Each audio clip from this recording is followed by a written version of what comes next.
പ്രത്യക്ഷത്തിൽ സ്വകാര്യവൽക്കരണമൊന്നും ഈ ബജറ്റിൽ പ്രഖ്യാപിച്ചിട്ടില്ല.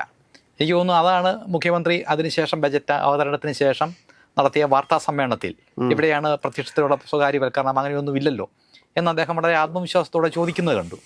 പക്ഷേ സൂക്ഷ്മമായി പരിശോധിക്കുമ്പോൾ പരോക്ഷമായി വ്യാപകമായിട്ടുള്ള സ്വകാര്യവൽക്കരണം ഈ ബജറ്റിൻ്റെ ഭാഗമായിട്ട് കടന്നു വരാൻ പോകുന്നു എന്നുള്ളതാണ് നാം കാണുന്നത്.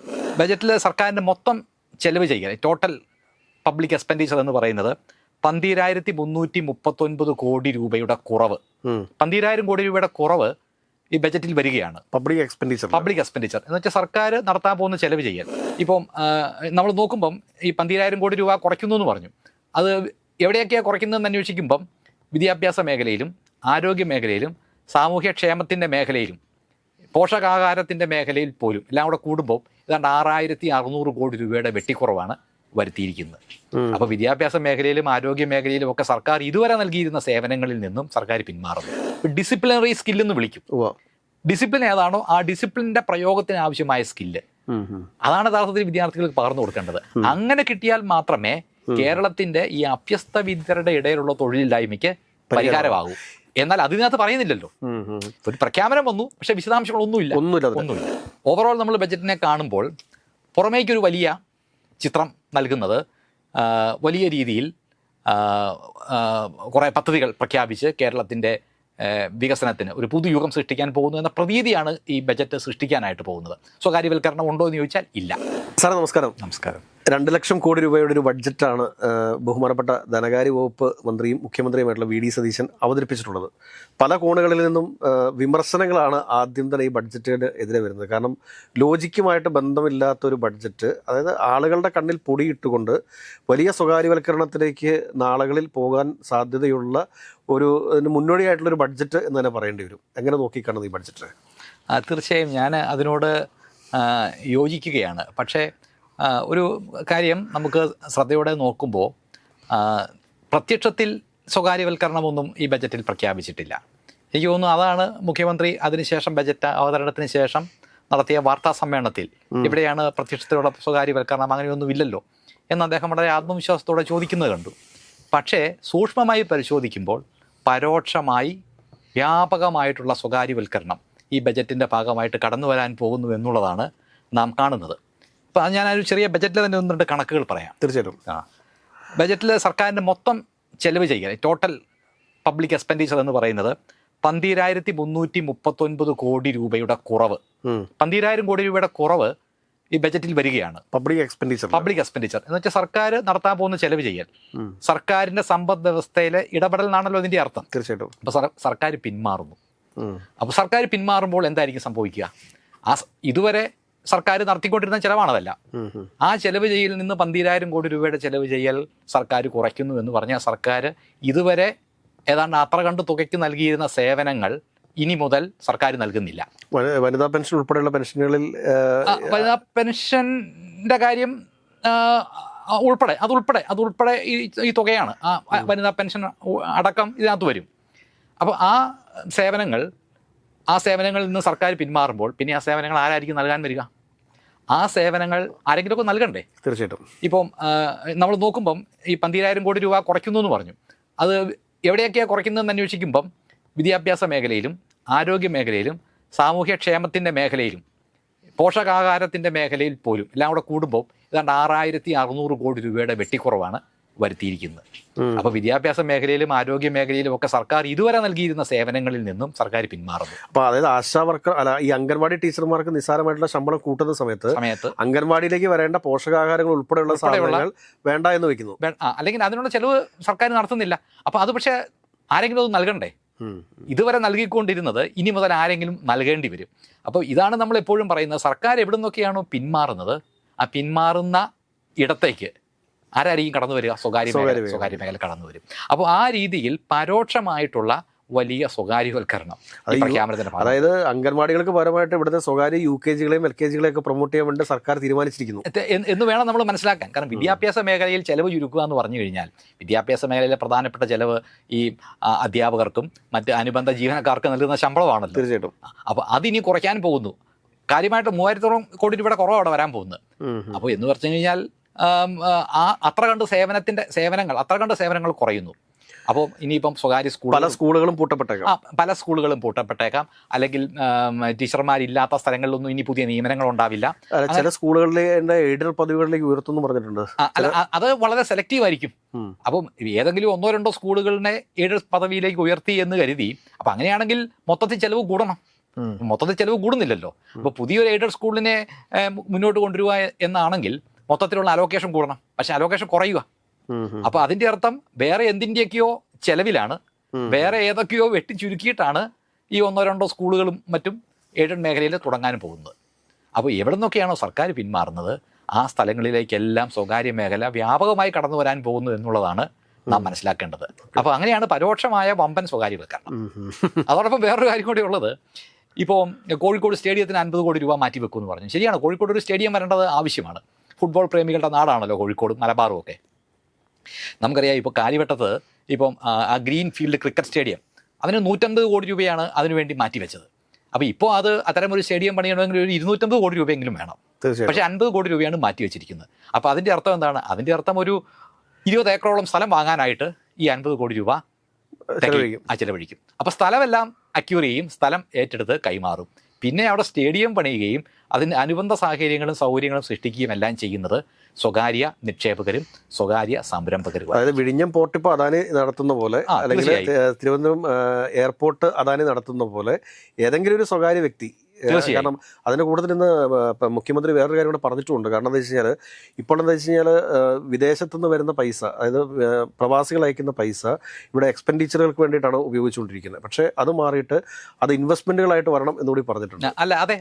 അതെല്ലാം തന്നെ ഒരുപക്ഷെ ഈ രീതിയിൽ ഈ മുന്നോട്ട് വെക്കപ്പെടുന്ന നിക്ഷേപ മേഖലകളിലേക്ക് ഒഴുകിയെത്തുകയായിരിക്കും അതിൻ്റെ ആത്യന്തിക ഫലമായിട്ട് സംഭവിക്കുക. ഇപ്പം നമ്മുടെ പ്രവാസികളുടെ പണം നിക്ഷേപം നടത്തിയാൽ അതിൻ്റെ ഒരു ഗുണമുണ്ടാകും. അങ്ങനെ ഒരു കുത്തകയൊന്നുമല്ലല്ലോ അവർ.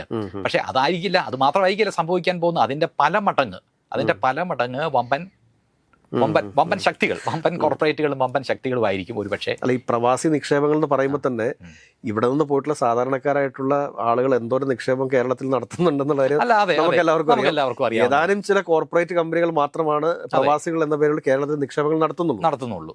അപ്പൊ അതുകൊണ്ട് ആ രീതിയിൽ വലിയ കാര്യമായിട്ടുള്ള മുന്നേറ്റമൊന്നും ഉണ്ടാകുമെന്ന് നമുക്ക് പ്രതീക്ഷിക്കാൻ കഴിയില്ല. അപ്പം ഞാൻ ചോദിച്ചോട്ടെ, ഇതിനകത്ത് ഏറ്റവും വേറൊരു പദ്ധതി പ്രധാനമായിട്ടും പറയുന്നത് സ്വകാര്യവൽക്കരണവുമായി ബന്ധപ്പെട്ട് തന്നെ നമ്മൾ പറഞ്ഞു പോകുന്ന സമയത്ത് ഈ മിഷൻ സമുദ്ര എന്ന് പറയുന്ന ഒരു പ്രൊജക്റ്റ് പറയുന്നുണ്ട്. അത് എന്ന് പറഞ്ഞു കഴിഞ്ഞാൽ കേരളത്തിൽ ഏകദേശം 700 കിലോമീറ്ററോളം, നമ്മൾ ഞാനൊരു 2-3 ചർച്ച പലരോട് ചോദിച്ച കാര്യമാണ്, ഈ 700 കിലോമീറ്ററോളം നീണ്ടു കിടക്കുന്ന തീരദേശം അവിടെ ധാതു സമ്പന്നമാണത്.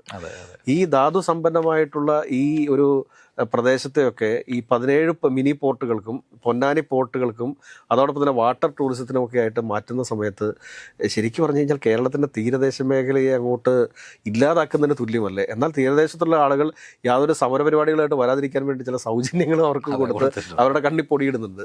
എന്താണ് ഇതിനെക്കുറിച്ച് പറയാനുള്ളത്? അല്ല, അത് നമുക്ക് ഇപ്പോൾ മിഷൻ സമുദ്ര ആ പ്രോജക്റ്റ് പ്രഖ്യാപിക്കുന്നത് കാണുമ്പോൾ നമുക്ക് വളരെ സന്തോഷം തോന്നും. കാരണം ഒരു വലിയ മാരിടൈം സെൻറ്റർ എന്ന രീതിയിൽ കേരളത്തെ വികസിപ്പിക്കുക. കേരളത്തിന് നൂറ്റാണ്ടുകളുടെ ഒരു മാരിടൈം ഹിസ്റ്ററി ഉണ്ട്.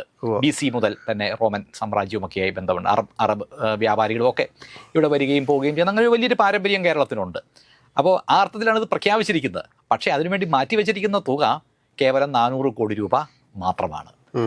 അപ്പോൾ നമുക്കിപ്പം വിഴിഞ്ഞം പോർട്ടിന് വേണ്ടി അദാനി 1000-ലേറെ കോടി രൂപയാണ് മുടക്കിയിരിക്കുന്നത്.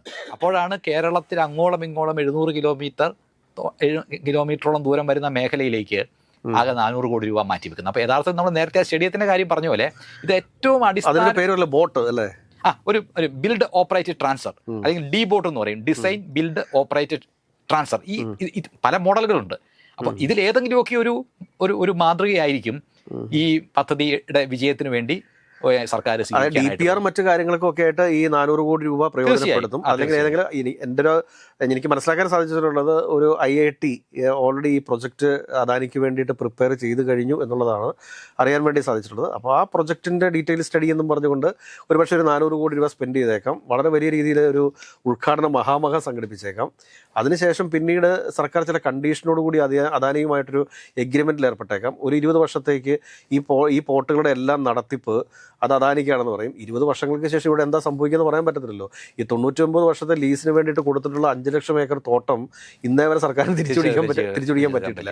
അപ്പൊ ഇതെങ്ങനെയൊക്കെ ഇത് എങ്ങോട്ടായിരിക്കും പോക്കുന്നത്? തീർച്ചയായും അതാണ് നമുക്കൊക്കെ തന്നെ ആശങ്കയാവുന്നത്. ഈ 400 കോടി എന്തായാലും ഈ പരിപാടികൾക്കൊന്നും തികയില്ല.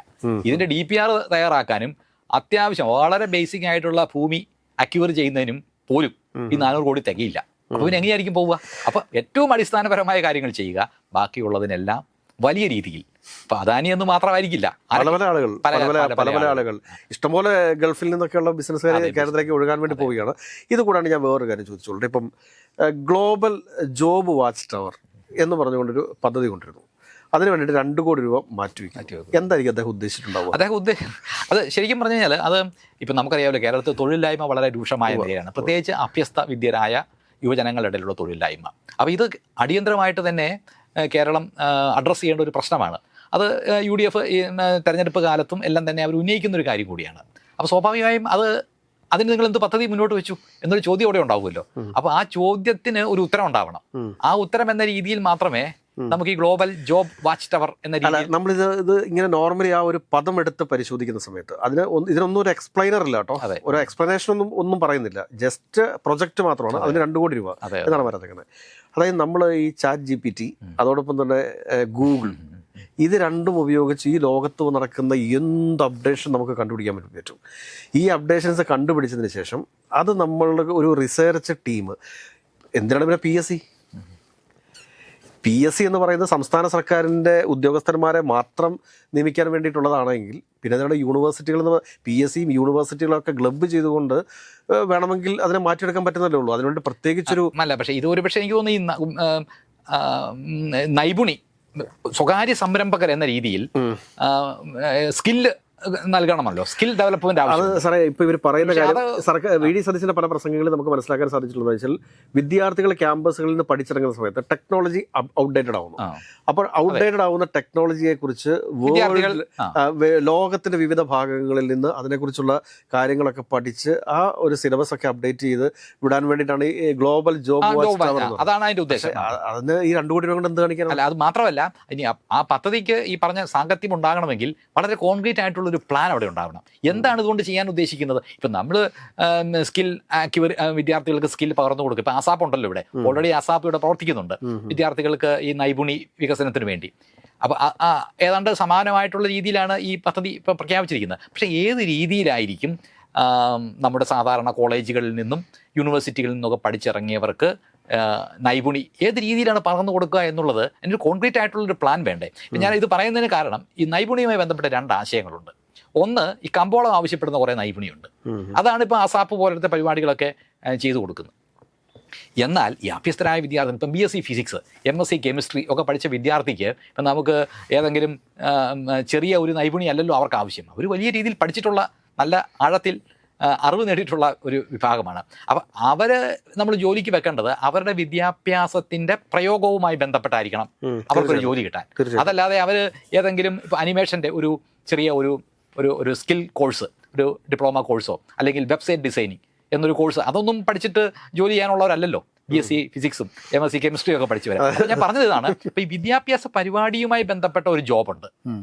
അപ്പോൾ അതിനെ നമ്മൾ വിളിക്കുന്നത് ഡിസിപ്ലിൻ ഓറിയന്റഡ് സ്കിൽ എന്നാണ്. പഠിച്ചത് എന്താണോ ആ പഠിച്ചതിൻ്റെ പ്രയോഗത്തിനാവശ്യമായിട്ടുള്ള നൈപുണിയും അത് പഠിച്ചു കഴിഞ്ഞാൽ കിട്ടാവുന്ന ജോലികളും. ഇതിപ്പോൾ കമ്പോളം എന്താണോ ആവശ്യപ്പെടുന്നത് ആ നൈപുണി കൊടുക്കുന്ന രീതിയിലാണ് നമ്മൾ ഇതിനെ കാണുന്നത്. ഇപ്പൊ ഒരുപാട് ഇങ്ങനത്തെ പോലെ സ്കിൽ ഡെവലപ്മെന്റ് സെന്റേഴ്സ് ഉണ്ട്. ഇപ്പൊ ISSD ഒക്കെ എന്ന് പറഞ്ഞ ഒരു ബ്രാൻഡഡ് ആയിട്ട് നിൽക്കുന്ന ഒരു പ്രൊഡക്റ്റാണ്. എന്നാൽ ഇതൊന്നുമല്ലാതെ 2999 രൂപയ്ക്ക് മറ്റേ ഗ്രാഫിക് ഡിസൈനിങ് പഠിപ്പിക്കാം, AC മെക്കാനിക്കായിട്ട് പഠിപ്പിക്കാം എന്നൊക്കെ പറഞ്ഞ് കേരളത്തിൽ പ്രവർത്തിക്കുന്ന സ്ഥാപനങ്ങളുണ്ട്. ഈ സ്ഥാപനങ്ങൾക്കെതിരെ ആദ്യം ഒരു നടപടി എടുക്കുന്ന രീതിയിലേക്കൊക്കെ പോകേണ്ടതില്ലേ? അല്ല, അതൊരു പ്രധാനപ്പെട്ട പ്രശ്നമാണ്. അപ്പം ഈ കാരണം ഇങ്ങനെ 100 കണക്കിന് പ്രൈവറ്റ് സർട്ടിഫിക്കേഷൻ്റെ പ്രചരണവും പറഞ്ഞ് അതിൻ്റെ പരസ്യവും പറഞ്ഞ് 100 കണക്കിന് സ്ഥാപനങ്ങൾ ഈ സംസ്ഥാനത്ത് പ്രവർത്തിക്കുന്നുണ്ട്. അനിമേഷൻ, വെബ്സൈറ്റ് ഡിസൈനിങ്, മൾട്ടിമീഡിയ, അങ്ങനെ. അപ്പോൾ ഇതെല്ലാം തന്നെ ഓൺലൈനിലാണ് പഠിപ്പിക്കുന്നത്. അതെ, ഓൺലൈനിൽ പഠിപ്പിക്കുന്നവരുണ്ട്. വലിയൊരു വിഭാഗം ഓൺലൈനിലുമാണ്. അപ്പൊ ഇതൊക്കെ പഠിച്ചു റിപ്പയറിംഗ് ഒക്കെ എങ്ങനെ ഓൺലൈനിൽ പഠിപ്പിക്കും? അല്ല, അതെ. അല്ല, മാത്രമല്ല ഇപ്പം കേരളത്തിന്റെ പ്രശ്നം ഇതല്ലല്ലോ. കേരളത്തിന്റെ പ്രശ്നം ഈ എഡ്യൂക്കേറ്റഡ് അൺഎംപ്ലോയ്മെന്റാ. ഇപ്പം MA, BA യും MA യും ഒക്കെ പഠിച്ച വിദ്യാർത്ഥികൾ ആയിരക്കണക്കിന് പേരുണ്ട്. അപ്പം അവർക്ക് അനിമേഷൻ ജോലിയല്ലോ വേണ്ടത്. അവർക്ക് ഏതെങ്കിലും ഒരു കുറഞ്ഞ സാങ്കേതിക വിദ്യയുടെ പശ്ചാത്തലമുള്ള ജോലിയല്ലല്ലോ അവർക്ക് വേണ്ടത്. അപ്പം അവർ പഠിച്ച അറിവിനെ പ്രയോഗിക്കാൻ കഴിയുന്ന ഡിസിപ്ലിനറി സ്കില്ലെന്ന് വിളിക്കും. ഡിസിപ്ലിൻ ഏതാണോ ആ ഡിസിപ്ലിൻ്റെ പ്രയോഗത്തിന് ആവശ്യമായ സ്കില്ല്, അതാണ് യഥാർത്ഥത്തിൽ വിദ്യാർത്ഥികൾക്ക് പകർന്നു കൊടുക്കേണ്ടത്. അങ്ങനെ കിട്ടിയാൽ മാത്രമേ കേരളത്തിന്റെ ഈ അഭ്യസ്ത വിദ്യരുടെ ഇടയിലുള്ള തൊഴിലില്ലായ്മയ്ക്ക് പരിഹാരമാകൂ. എന്നാൽ അതിനകത്ത് പറയുന്നില്ലല്ലോ. ഒരു പ്രഖ്യാപനം വന്നു, പക്ഷെ വിശദാംശങ്ങളൊന്നുമില്ല. അത് കൂടാണ്ട് വേറൊരു കാര്യം കൂടിയുണ്ട്. അതായത് ഈ പ്ലാനിംഗ് ബോർഡിനെ കുറിച്ച് യാതൊരു തരത്തിലുള്ള പരാമർശവും ഈ ബഡ്ജറ്റിലില്ല. അല്ലെങ്കിൽ പ്ലാനിംഗ് ബോർഡിന്റെ എന്തെങ്കിലും പദ്ധതികൾ ഇതിനകത്തുള്ളതായിട്ട് തോന്നുന്നുണ്ടോ? അല്ല, അത് സർക്കാർ, അത് നമുക്കൊരു വലിയ സംശയം ആ കാര്യവുമായി ബന്ധപ്പെട്ട് ഉണ്ടാവുകയാണ്. ഇപ്പം പത്രസമ്മേളനത്തിൽ അതിന് ശേഷം നടന്ന പത്രസമ്മേളനത്തിൽ പ്ലാനിംഗ് ബോർഡ് നിർത്തലാക്കുന്നു എന്നൊന്നും പറഞ്ഞിട്ടില്ലല്ലോ എന്ന് അദ്ദേഹം ചോദിക്കുന്നുണ്ട്. പക്ഷേ പ്ലാനിംഗ് ബോർഡിനെ ഒരു തിങ്ക് ടാങ്ക് ആക്കി മാറ്റും എന്ന് പറയുമ്പോൾ അതിൻ്റെ ഒരു, നമ്മൾ കഴിഞ്ഞ കുറേ വർഷങ്ങളായിട്ട് നമ്മുടെ രാജ്യത്ത് നിലനിൽക്കുന്ന ഒരു സാഹചര്യത്തിൻ്റെ അടിസ്ഥാനത്തിൽ നമ്മൾ നോക്കുമ്പം പ്ലാനിംഗ് ബോർഡ് ഏതാണ്ട് പിരിഞ്ഞു പോകേണ്ട ഒരു സ്ഥിതിയിലാണ്. ഇപ്പം ഈ പ്ലാനിംഗ്, കേന്ദ്രത്തിലുള്ള പ്ലാനിംഗ് കമ്മീഷൻ്റെ പ്രവർത്തനം അവസാനിപ്പിച്ച് നീതി ആയോഗ് തുടങ്ങിയത് നരേന്ദ്രമോദി സർക്കാർ അധികാരത്തിൽ വന്നപ്പോഴാണ്. പക്ഷെ എന്ന് കരുതി ഈ ആശയം അവരുടെയല്ല. അതിനു മുമ്പുള്ള UPA സർക്കാർ വളരെ സജീവമായി മൻമോഹൻ സിംഗിന്റെയും ഒക്കെ കാലത്ത് ഇത് എങ്ങനെയാണ് അവസാനിപ്പിക്കേണ്ടത് എന്ന് സജീവമായ ചർച്ചയുണ്ടായിരുന്നു. പിന്നെ നെഹ്റു തുടങ്ങി വെച്ച ഒരു സ്ഥാപനമായതുകൊണ്ട് അത് അടച്ചുപൂട്ടുന്നതിനുള്ള ഒരു വൈക്ലഭ്യം ഉള്ളതുകൊണ്ടാണ് അവർ ചെയ്യാതിരുന്നത്. പക്ഷേ സജീവമായ ചർച്ച ഇതെങ്ങനെയാണ് അവസാനിപ്പിക്കേണ്ടത് എന്നുള്ളത് UPA സർക്കാരിൻ്റെ കാലത്തുണ്ടായിരുന്നു. BJPക്ക് പിന്നെ ആ ബാഗേജ് ഇല്ലാത്തതുകൊണ്ട് അവർ ഒറ്റയടിക്ക് നിർത്തലാക്കി എന്ന് മാത്രമേ ഉള്ളൂ. ഇപ്പോൾ പ്ലാനിംഗ് ബോർഡിൻ്റെ കാര്യത്തിൽ ഈ പറയുന്ന നെഹ്റുവിയൻ ബാഗേജ് ഇല്ലല്ലോ. അപ്പോൾ അതെല്ലാം പോയി കഴിഞ്ഞു. അപ്പോൾ അതുകൊണ്ട് ഇതിൽ തിങ്ക് ടാങ്ക് ആയിട്ട് മാറുക എന്ന് പറയുമ്പോൾ കാലക്രമേണ സാവകാശത്തിൽ, ഇപ്പം ഇന്നോ നാളെയോ ഒരുപക്ഷെ അങ്ങനെയൊന്നും ഉണ്ടാവില്ല, പക്ഷേ സാവകാശത്തിൽ സർക്കാരിൻ്റെ പ്രയോറിറ്റി മാറി എന്നുള്ളതാണ് അതിനർത്ഥം. ഈ ഓവറോൾ ഈ ബഡ്ജറ്റിനെ വിലയിരുത്തുകയാണെങ്കിൽ എന്തായിരിക്കും പറയേണ്ടാവുക? ഓവറോൾ നമ്മൾ ബഡ്ജറ്റിനെ കാണുമ്പോൾ പുറമേക്കൊരു വലിയ ചിത്രം നൽകുന്നത് വലിയ രീതിയിൽ കുറേ പദ്ധതികൾ പ്രഖ്യാപിച്ച് കേരളത്തിൻ്റെ വികസനത്തിന് ഒരു പുതുയുഗം സൃഷ്ടിക്കാൻ പോകുന്നു എന്ന പ്രതീതിയാണ് ഈ ബജറ്റ് സൃഷ്ടിക്കാനായിട്ട് പോകുന്നത്. സ്വകാര്യവൽക്കരണം ഉണ്ടോ എന്ന് ചോദിച്ചാൽ ഇല്ല. പക്ഷേ സൂക്ഷ്മമായി എടുത്ത് പരിശോധിക്കുമ്പോൾ എല്ലാം സ്വകാര്യവൽക്കരണത്തിലേക്ക് എത്തുന്ന രീതിയിലാണ് കാണുന്നത്. കാരണം 12,000 കോടി രൂപയുടെ 12,339 കോടി രൂപയുടെ സർക്കാർ ചെലവ് ചെയ്യൽ വെട്ടിക്കുറയ്ക്കുകയാണ്. എന്നുവെച്ചാൽ സർക്കാർ പിന്മാറുന്നു എന്നാണ് അർത്ഥം. അപ്പോൾ സർക്കാർ എവിടെ നിന്നൊക്കെയാണ് പിന്മാറുന്നത്? ആ മേഖലയിലേക്കൊക്കെ പിന്നെ ആര് കടന്നു വരും? സ്വകാര്യ മേഖലയ്ക്ക് അല്ലാതെ വേറെ ആർക്കും കടന്നു വരാൻ പറ്റില്ല. അപ്പോൾ അതൊരു വലിയ പ്രശ്നമായിട്ട് ഇങ്ങനെ നിഴലിച്ച് തന്നെ നിൽക്കും. അതായത് റബ്ബറിന് താങ്ങുവില ഇരിപ്പ് 200 രൂപയാണ്. അത് 250 രൂപയായിട്ട് പ്രഖ്യാപിക്കുന്നു. പക്ഷെ അതിനുള്ള പണം എവിടെ? ഇത് കൂടാതെ തന്നെ വിപണി വില ഇപ്പം 275 അല്ലേ? താങ്ങുവിലയേക്കാളും കൂടുതലാണ് വിപണി വില. അപ്പൊ അങ്ങനെ ഒരു വിമർശനവും ഉയർന്നു വന്നിട്ടുണ്ട്. അതുകൂടാതെ അടുത്തത് പറയാം. അടുത്തെന്താണെന്ന് ചോദിച്ചു കഴിഞ്ഞാൽ ഇപ്പോൾ ഈ വലിയ വലിയ ഒരുപാട് പദ്ധതികൾ ഒക്കെ പ്രഖ്യാപിക്കും. അതിനുശേഷം ഇവിടെ പുതിയ വരുമാന സ്രോതസ്സുകൾ കണ്ടെത്തും. ആ വരുമാന സ്രോതസ്സിലൂടെ കേരളത്തിൻ്റെ ഖജനാവ് നിറയ്ക്കും. ഖജനാവ് നിറച്ചതിന് ശേഷം ഇവിടെ ഒരുപാട് ക്ഷേമ പദ്ധതികൾ നടപ്പിലാക്കും എന്നുള്ളതായിരുന്നു പ്രതിപക്ഷ നേതാവായിരുന്ന VD സതീശൻ്റെ പ്രഖ്യാപനം. എന്നാൽ നമ്മൾ ഈ ബഡ്ജറ്റ് എടുത്ത് പരിശോധിക്കുന്ന സമയത്ത് പുതിയ വരുമാന സ്രോതസ്സുകളെക്കുറിച്ച് ഒന്നും തന്നെ അതിനകത്ത് പറയുന്നില്ല. എല്ലാ ബഡ്ജറ്റിലും പറയുന്ന പോലെ തന്നെ നികുതി പിരിവ് അത് ഊർജിതമാക്കും, അതിനു വേണ്ടിയിട്ട് പ്രത്യേക സമിതികൾ രൂപീകരിക്കും എന്നൊക്കെയുള്ള ഒരു സ്വാഭാവികമായിട്ടുള്ള സ്റ്റേറ്റ്മെൻ്റ് അല്ലാതെ അതിൻ്റെ അപ്പുറത്തേക്ക് പുതിയതായിട്ടൊന്നുമില്ല എന്നുള്ളത് കൂടെ അല്ലേ? തീർച്ചയായും നികുതി സമാഹരണവുമായി ബന്ധപ്പെട്ട് നമ്മൾ വിചാരിച്ചിരുന്നത് അങ്ങനെയല്ലല്ലോ. കാരണം നികുതി വേണ്ടത്ര പിരിച്ചെടുക്കുന്നില്ല, നികുതി പിരിവിനകത്ത് വലിയ ചോർച്ചയുണ്ടാകുന്നു, വീഴ്ച വരുത്തി സർക്കാർ എന്നൊക്കെയായിരുന്നു പ്രതിപക്ഷത്തിരുന്നപ്പോൾ ഉയർന്നു വന്ന വിമർശനം. അപ്പം നമ്മൾ വിചാരിച്ചത് ഈ പുതിയ ബജറ്റിനകത്ത് പുതിയ നികുതി സമാഹരണത്തിൻ്റെ വഴികൾ തീർച്ചയായും ഉണ്ടാകുമെന്നാണ്. ഇപ്പോൾ ഈ വീഞ്ഞും ബിയറും അല്ലാത്ത വീര്യം കുറഞ്ഞ മദ്യത്തിന് നികുതി ഏർപ്പെടുത്തുമെന്ന് പറഞ്ഞിട്ടുണ്ട്. പക്ഷേ സാധാരണഗതിയിൽ ഒരു നികുതി നിർദ്ദേശം ബജറ്റിൽ വന്നു കഴിഞ്ഞാൽ അതിൻ്റെ ഫലമായിട്ട് എത്ര നികുതി വിഭവ സമാഹരണമാണ് നടക്കുന്നതെന്ന് ഈ ബജറ്റിൽ പറയാറുണ്ട്. പക്ഷെ ഇവിടെ ഇപ്പം അത് കാണാനില്ല, അത് പറഞ്ഞിട്ടില്ല. അപ്പം എന്ന് പറഞ്ഞാൽ 1 രൂപയുടെ പോലും അധിക നികുതിയുടെ സമാഹരണം ഉണ്ടാകുമെന്ന കാര്യം ബജറ്റ് പ്രസംഗത്തിൽ നമ്മൾ നോക്കിക്കഴിഞ്ഞാൽ കാണാനില്ല. എന്നാൽ മൊത്തത്തിൽ ഒരു 6,000 കോടി രൂപയുടെ അധിക നികുതി വരുന്നുണ്ട്. പക്ഷേ അത് 6,000 കോടി നികുതി എന്ന് പറയുന്നതിൽ 1,000 കോടിയുടെ നികുതി ലോട്ടറിയിൽ നിന്നാണ്. അപ്പം ലോട്ടറിയിൽ നിന്നാണ് ഈ വരുമാനം മുഴുവൻ ഉണ്ടാക്കുന്നതെന്നാണല്ലോ കഴിഞ്ഞ കുറേ നാളുകളായിട്ട് ഉയർന്നു വന്ന ഒരു വിമർശനം. മറ്റൊരു 5,000 കോടിക്കകത്ത് ഒരു 1,500 കോടി രൂപ GSTയുമായി ബന്ധപ്പെട്ട് ഉണ്ടാകുന്ന ഒരു സ്വാഭാവിക വർധനയാണ്. അത് കാരണം GST നമ്മുടെ നിയന്ത്രണത്തിലുള്ളതാണ്. ആനുവലി ഉണ്ടാകുന്ന വിലയുടെ വ്യത്യാസം കൊണ്ട് ഡീസലിനും പെട്രോളിനും വില കൂടിയിട്ടുണ്ട്. അതിനനുസരിച്ചിട്ട് സാധനങ്ങളുടെ വില. അതുകൊണ്ട് തന്നെ സ്റ്റേറ്റിന്റെ സെയിൽ ടാക്സ് ഒരു 1,500 കോടി രൂപ അങ്ങനെയും വർദ്ധിക്കുന്നുണ്ട്. ഡീസലിന്റെ വില കൂടി, പെട്രോളിയം ഉൽപ്പന്നങ്ങളുടെ. അപ്പോൾ വളരെ സ്വാഭാവികമായിട്ടുണ്ടാകുന്ന അധിക ഈ നികുതിയുടെ വർധനവല്ലാതെ പുതിയതായി ഒരു ശ്രമം എന്ന രീതിയിൽ ഒരു നികുതി സമാഹരണത്തിനുമായിട്ടുള്ള ഒരു പദ്ധതികളൊന്നും ഇതിനകത്ത് കാണാം. അറ്റ്ലീസ്റ്റ് ഒരു സോളാർ പ്രൊജക്റ്റ് എങ്കിലും പ്രഖ്യാപിക്കാമായിരുന്നു അധിക വരുമാനത്തിന് വേണ്ടിയിട്ട്. അപ്പോൾ ഇത് കൂടാണ്ട് ഞാനിപ്പോൾ ഇതിനകത്ത് വളരെ ശ്രദ്ധേയമായിട്ടൊരു കാര്യം കൂടിയുണ്ട്. അതായത് സ്കൂളുകളിൽ പൗൾട്രി ക്ലബ്ബ് സ്ഥാപിക്കുന്നുണ്ട്. അത് കോഴി വളർത്തൽ പരിശീലനം വിദ്യാർത്ഥികൾക്ക് നൽകുമെന്ന് പറഞ്ഞിട്ടുണ്ട്. എന്താ ഇതുകൊണ്ടൊക്കെ ഉദ്ദേശിക്കുന്നത്? അല്ല, അത് ഒരു നല്ല തീരുമാനമായിട്ട് കണ്ടാൽ മതി എന്ന് എനിക്ക് തോന്നുന്നു. കാരണം നമ്മൾ സ്കൂളുകളിലൊക്കെ ഈ പച്ചക്കറി കൃഷി ചെയ്യുന്ന ഒരു രീതി വിദ്യാർത്ഥികൾക്ക് പരിശീലനം കൊടുക്കുന്ന വലിയ പരിസ്ഥിതി പ്രശ്നം ഉണ്ടാക്കത്തില്ലേ? അല്ല, അതൊരു വളരെ പ്രധാനം. അല്ല, അത് ഇതിനകത്ത് ബഡ്ജറ്റ് അഡ്രസ് ചെയ്തിട്ടില്ല. അപ്പോൾ ഇതൊരു പുതിയ ആശയം നടപ്പിലാക്കണം എന്ന ഒരു ശ്രദ്ധ മാത്രമേ ഉള്ളൂ എന്ന് നമ്മൾ തോന്നുന്നു. കാരണം ഈ പറഞ്ഞ വലിയ പ്രശ്നമുണ്ട്, അതിനുള്ള സൗകര്യങ്ങൾ ഉണ്ടാക്കണം. ഇപ്പം പച്ചക്കറി കൃഷി ചെയ്യുക എന്ന് പറഞ്ഞു കഴിഞ്ഞാൽ സ്കൂളിൽ വേക്കൻ്റായിട്ട് കിടക്കുന്ന ഏതെങ്കിലും സ്ഥലത്ത് ഒരു വേലി കെട്ടേണ്ട ഒരു ബുദ്ധിമുട്ട് മാത്രമേ ഉള്ളൂ, നമുക്ക് അവിടെ കൃഷി ചെയ്യാം. പക്ഷേ ഇതങ്ങനെയല്ലല്ലോ. കോഴി വളർത്തണമെങ്കിൽ അതിൻ്റെ ഫെസിലിറ്റീസ് ഉണ്ടാവും. അല്ലെങ്കിൽ എല്ലാ ദിവസവും ബാഗിലിട്ട് കോഴിയെ വീട്ടിലേക്ക് കൊടുത്തു വിടാൻ പറ്റിയല്ല. അപ്പോൾ ആ അർത്ഥത്തിൽ അതിന്റെ വിശദാംശങ്ങളൊക്കെ നമുക്ക് കാണേണ്ടതുണ്ട്.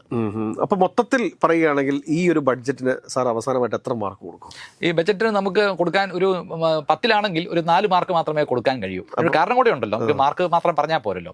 ഇപ്പോൾ നമ്മൾ സർക്കാർ അധികാരത്തെ ഏറ്റപ്പോൾ മുന്നോട്ട് വെച്ചത് ഇതുവരെ കഴിഞ്ഞ 2 LDF സർക്കാരുകൾ മുന്നോട്ട് വെച്ച വികസന സമീപനം പാടെ തെറ്റാണ്. അങ്ങനെ അടിസ്ഥാന സൗകര്യത്തിൽ മാത്രം ഊന്നി അതും കിഫ്ബി വഴിയുള്ള ഈ വികസന തന്ത്രം കേരളത്തിന് ഗുണം ചെയ്യില്ല, കേരളത്തെ പിന്നോട്ടടിച്ചു എന്നുള്ളതാണല്ലോ ഈ ധവളപത്രത്തിൽ കൂടി മുന്നോട്ട് വെച്ച ആശയം. അപ്പം നമ്മൾ നോക്കുമ്പം അടിസ്ഥാന സൗകര്യങ്ങളുടെ വികസനത്തിൽ ഊന്നി തന്നെയാണ് ഈ പുതിയ ബജറ്റിലും കാര്യങ്ങൾ പ്രഖ്യാപിച്ചിരിക്കുന്നത്. ഇപ്പം പാർട്ട് എയിൽ 28ഓളം പ്രഖ്യാപനങ്ങളുണ്ട്. മിഷൻ സമുദ്ര, വിവിധ കോറിഡോറുകൾ, ഈ health and life sciences city, film city, ഇതെല്ലാം തന്നെ അടിസ്ഥാന സൗകര്യങ്ങളാണല്ലോ. അപ്പം അടിസ്ഥാന സൗകര്യങ്ങളിൽ ഊന്നി തന്നെയാണ് ഈ ബജറ്റ് മുന്നോട്ട് പോകുന്നത്. പക്ഷെ ഒരു വ്യത്യാസമുണ്ട്, ഒരു മൗലികമായ വ്യത്യാസമുണ്ട്. മുൻ LDF സർക്കാരുകൾ ഈ അടിസ്ഥാന സൗകര്യ വികസനമെല്ലാം കിഫ്ബിയുടെ നേതൃത്വത്തിലാണ് ചെയ്തത്. അപ്പൊ കിഫ്ബിയുടെ നേതൃത്വത്തിൽ ചെയ്യുമ്പോൾ കിഫ്ബിയെ കുറിച്ച് പിന്നെ എന്തൊക്കെ പരാതി ഉണ്ടെങ്കിലും ഫണ്ടിന്റെ അവൈലബിലിറ്റി ഉണ്ടായിരുന്നു. ഫണ്ടിന്റെ അവൈലബിലിറ്റി ഉണ്ടായിരുന്നു. മാത്രമല്ല ഇതുവഴി നിർമ്മിക്കുന്ന എല്ലാ ആസ്തിയുടെ മുകളിലും സർക്കാരിന്റെ നിയന്ത്രണം ഉണ്ടായിരുന്നു. പൊതുമേഖലയുടേതായിരുന്നു. കിഫ്ബി എന്തൊക്കെ നിർമ്മിച്ചോ അതെല്ലാം പൊതുമേഖലയുടെ നിർമ്മിതിയായിരുന്നു. അപ്പോൾ എല്ലാ വിഭാഗം ജനങ്ങൾക്കും ലഭ്യമാകുന്ന രീതിയിലായിരുന്നു കേരളത്തിൽ അടിസ്ഥാന സൗകര്യ വികസനം ഉണ്ടായത്. ഇപ്പം പുതിയ സർക്കാരും ഈ സർക്കാരിൻ്റെ ബജറ്റിൽ ഏതാണ്ട് 28ഓളം പദ്ധതികൾ, മിഷൻ സമുദ്ര അടക്കം എല്ലാ അടിസ്ഥാന സൗകര്യമാണല്ലോ. പക്ഷേ ഈ പണം കണ്ടെത്തുന്നത് കിഫ്ബി വഴിയല്ല. കിഫ്ബി നിർത്തലാക്കുന്ന ലക്ഷണമാണ് കാണുന്നത്. പകരം എവിടുന്ന പണം വരുന്നത്? ഈ പണമെല്ലാം വമ്പൻ കോർപ്പറേറ്റുകളുടെയും സ്വകാര്യ മേഖലയുടെയും ഭാഗത്തു നിന്നായിരിക്കും ഒഴുകിയെത്തുക. അങ്ങനെ വരുമ്പോൾ കേരളത്തിൻ്റെ ഭാവി വികസനത്തിൽ വലിയ രീതിയിലുള്ള അസമത്വം ഈ സ്വകാര്യ മേഖല കടന്നു വരുമ്പോൾ ഉണ്ടാകുന്ന ഒരു പ്രധാനപ്പെട്ട പ്രശ്നം ഇനിക്വാളിറ്റി വർദ്ധിക്കും. ആരൊക്കെയാണോ നമ്മുടെ സമൂഹത്തിൽ മുന്നിൽ നിൽക്കുന്നത് അവർക്ക് കൂടുതൽ മുന്നിലെത്താനുള്ള ഒരു അവസരമാണ് ഈ സ്വകാര്യ മേഖല എന്ന് പറയുന്നത്. പുറകെ നിൽക്കുന്നവർ ആരൊക്കെയാണ് അവർ കൂടുതൽ പുറകെ പോകും. പൊതുമേഖലയാണെങ്കിൽ അങ്ങനെയല്ല. പൊതുമേഖലയാണെങ്കിൽ ഏതാണ്ട് എല്ലാവർക്കും തുല്യ അവസരം കിട്ടുന്ന ഒരു സാഹചര്യമാണ് പൊതുമേഖല ഉള്ളപ്പോഴുള്ളത്. ഈ SMEകൾക്ക് വേണ്ടിയിട്ട് ചില സപ്പോർട്ടിനായിട്ട് ഒരു എമൗണ്ട് മാറ്റി വെച്ചിട്ടുണ്ട്. ഉണ്ട്. അത് നമ്മൾ പരിശോധിക്കുന്ന സമയത്ത് ഡിവൈഡ് ചെയ്ത് നോക്കുന്ന സമയത്ത് ഒരു 1 ലക്ഷം രൂപ മാത്രമാണ് അത് വരുന്നത്. അല്ല, മാത്രമല്ല വ്യാവസായിക മേഖലയ്ക്ക് വേണ്ടി ഇപ്പം ബജറ്റിൽ പറഞ്ഞിരിക്കുന്ന 1115 കോടി രൂപ വ്യവസായ മേഖലയ്ക്ക് വേണ്ടി മാറ്റി വെക്കുന്നതാണ്. പക്ഷെ കഴിഞ്ഞ ബജറ്റിൽ അതിനേക്കാളും കൂടുതൽ മാറ്റി വെച്ചിട്ടുണ്ട്. ഇപ്പം ഏതാണ്ട് 300ഓളം കോടി രൂപയുടെ കുറവാണ്. കഴിഞ്ഞ ബജറ്റ് എടുത്ത് നോക്കുമ്പോൾ 1400ഓളം കോടി രൂപ. ഇപ്പോൾ MSMEക്ക് വേണ്ടി 310 കോടി രൂപ, മീഡിയം ആൻഡ് ഹെവി ഇൻഡസ്ട്രീസിന് വേണ്ടി ഏതാണ്ട് 853 കോടി രൂപ, പിന്നെ പരമ്പരാഗത വ്യവസായങ്ങൾക്കും IT-ക്കും ഒക്കെ വേണ്ടി എല്ലാവരും നോക്കുമ്പോൾ 1400 കോടി രൂപ ഈ വ്യവസായ മേഖലയ്ക്ക് വേണ്ടി മാറ്റി വെച്ചിരുന്നു. അപ്പൊ 300 കോടി രൂപ കുറവാണ്. അല്ല, ഇൻഡസ്ട്രിയൽ പാർക്കുകൾ ഉൾപ്പെടെ IT പാർക്കുകൾ ഉൾപ്പെടെയുള്ള ഒരുപാട് കാര്യങ്ങളെ കുറിച്ച് പ്രഖ്യാപനത്തിന് വ്യക്തത ഇല്ലാത്ത. അതെ, അങ്ങനെ വ്യക്തതയില്ലായ്മയുണ്ട്. അതോടൊപ്പം തന്നെ അതൊക്കെ ഉണ്ടായിട്ട് പോലും ഈ ടോട്ടൽ അലോക്കേഷൻ കൂടുന്നില്ലല്ലോ. വ്യവസായ മേഖലയ്ക്ക് വേണ്ടി മൊത്തം മാറ്റി വെച്ചിരിക്കുന്ന തുകയിൽ 300ഓളം കോടി രൂപയുടെ കുറവാണ് യഥാർത്ഥത്തിൽ നമുക്ക് കാണാൻ കഴിയുന്നത്. അപ്പോൾ അതിപ്പോൾ IT മേഖലയും പരമ്പരാഗത വ്യവസായങ്ങളും കൂട്ടിച്ചേർക്കുമ്പോഴാണ്. അല്ലെങ്കിൽ പോലും കുറവാണ്. അത് രണ്ടും മാറ്റി നിർത്തിയിട്ട് MSME, മീഡിയം, ഹെവി ഇൻഡസ്ട്രീസ് അത് മാത്രമേ പരിഗണിക്കുന്നുള്ളൂ എങ്കിൽ പോലും ഈ ബജറ്റിൽ 1100 കോടി 1115 കോടിയും കഴിഞ്ഞ ബജറ്റിൽ, അതായത് KN ബാലഗോപാൽ അവതരിപ്പിച്ച ബജറ്റിൽ 1163 കോടി രൂപയും മാറ്റി വെച്ചിട്ടുണ്ട്. വേറെ എന്തെല്ലാം വ്യത്യാസങ്ങളാണ് ഈ ബഡ്ജറ്റിൽ വന്നിട്ടുള്ളത്? വേറെ പ്രധാനപ്പെട്ട വ്യത്യാസം എന്ന് പറയുന്നത് ഈ മൂലധന ചെലവ്. അത് ഒന്ന് ഊന്നി പറയേണ്ടതുണ്ട്. ഇപ്പം ധവളപത്രത്തിലാണെങ്കിലും എപ്പോഴും പറഞ്ഞുകൊണ്ടിരുന്നത് കേരളത്തിൻ്റെ മൂലധന ചെലവ് വളരെ കുറവാണ്. സമ്പദ് വ്യവസ്ഥയുടെ 1.3% മാത്രമേ നമ്മൾ ക്യാപിറ്റൽ എക്സ്പെൻഡിച്ചർ മൂലധന ചെലവ് നടത്തുന്നുള്ളൂ. അത് കേരളത്തിന്റെ ഈ ഉൽപാദന സാധ്യതയെ, പ്രൊഡക്ഷൻ കപ്പാസിറ്റി, പ്രൊഡക്റ്റീവ് കപ്പാസിറ്റിയെ ദോഷകരമായി ബാധിക്കും. അപ്പോൾ ഭാവി വളർച്ചയെ ഇത് പ്രതികൂലമായിട്ട് ബാധിക്കും എന്നുള്ളതാണല്ലോ ഈ ആശയം. തീർച്ചയായിട്ടും. അപ്പം നമ്മൾ വിചാരിച്ചത് എന്താണ്? അപ്പം ബജറ്റിൽ അതിന് പരിഹാരം ഉണ്ടാവുന്നതാണ് ബജറ്റിൽ നമ്മൾ വിചാരിച്ചത്. പക്ഷേ ബജറ്റിലെ കണക്കെടുത്ത് നോക്കുമ്പം ഈ ഇഫക്റ്റീവ് ക്യാപിറ്റൽ എക്സ്പെൻഡിച്ചർ എത്രയാണെന്ന് നമ്മളെടുത്ത് നോക്കുമ്പം കെ എൻ ബാലഗോപാൽ അവതരിപ്പിച്ച ബജറ്റിൽ ഇഫക്റ്റീവ് ക്യാപിറ്റൽ എക്സ്പെൻഡിച്ചർ സമ്പദ് വ്യവസ്ഥയുടെ 1.9%. ഇപ്പൊ ധവളപത്രത്തിൽ 1.3 എന്ന് പറയുന്നത് 2 വർഷം മുമ്പത്തെ കണക്കാണ്. മാത്രമല്ല അത് ഇഫക്റ്റീവ് ക്യാപിറ്റൽ എക്സ്പെൻഡിച്ചർ അല്ല. അപ്പോൾ ഇത് ബജറ്റിലെ കണക്ക് തന്നെയാണ്. അപ്പോൾ 1.9 ആയിരുന്നു കെ എൻ ബാലഗോപാൽ അവതരിപ്പിച്ച ബജറ്റിൽ മൂലധന ചെലവെന്ന് പറഞ്ഞ് മാറ്റിവെച്ചിരുന്നത്. പക്ഷേ ഈ ബജറ്റിൽ ഇപ്പോൾ വി ഡി സതീശൻ സർക്കാർ അവതരിപ്പിച്ച ഈ ബജറ്റിൽ 1.86% മാത്രമേ ഉള്ളൂ. അപ്പോൾ മൂലധന ചെലവ് കുറവാണ് എന്ന് വലിയ പരാതി പറഞ്ഞ ധവളപത്രം നിലനിൽക്കെ അതിന് പരിഹാരം ഉണ്ടാവുന്നാണല്ലോ നമ്മൾ വിചാരിച്ചു. തീർച്ചയായിട്ടും. പക്ഷേ അതിന് പരിഹാരം ഉണ്ടായില്ലെന്ന് മാത്രമല്ല, അനുവദിച്ചതിനേക്കാൾ കുറഞ്ഞ തുകയാണ് ബജറ്റിൽ മാറ്റിവെച്ചിരിക്കുന്നത്. അപ്പോൾ ഇതൊരു വലിയ മറ്റൊരു പ്രതിസന്ധിയായിട്ട് മാറുകയാണ്. ഏതെങ്കിലും ജനങ്ങളുടെ കണ്ണിൽ പൊടിയിടുന്നൊരു ബഡ്ജറ്റ് എന്ന് പറയാൻ പറ്റുമോ? എന്നാൽ തീർച്ചയായും ജനങ്ങളുടെ ഇപ്പം നമ്മൾ നോക്കുമ്പം ഈ അനുഭവ തലത്തിൽ ജനങ്ങൾക്ക് നേരിട്ട് ഗുണം കിട്ടുന്ന നിരവധി പ്രഖ്യാപനങ്ങൾ ഇതിനകത്തുണ്ട്. അത് നമ്മൾ കാണാതിരുന്നിട്ട് കാര്യമില്ല. വളരെ കുറഞ്ഞ രീതിയിലല്ല. അല്ല, അതെ, കുറഞ്ഞ രീതിയിലാണ്. ഇപ്പം ഞാൻ ഉദാഹരണം നോക്കാം, അതുകൂടെ ഒന്ന് പറഞ്ഞു പോകുന്നത് നല്ലതായിരിക്കുമല്ലോ.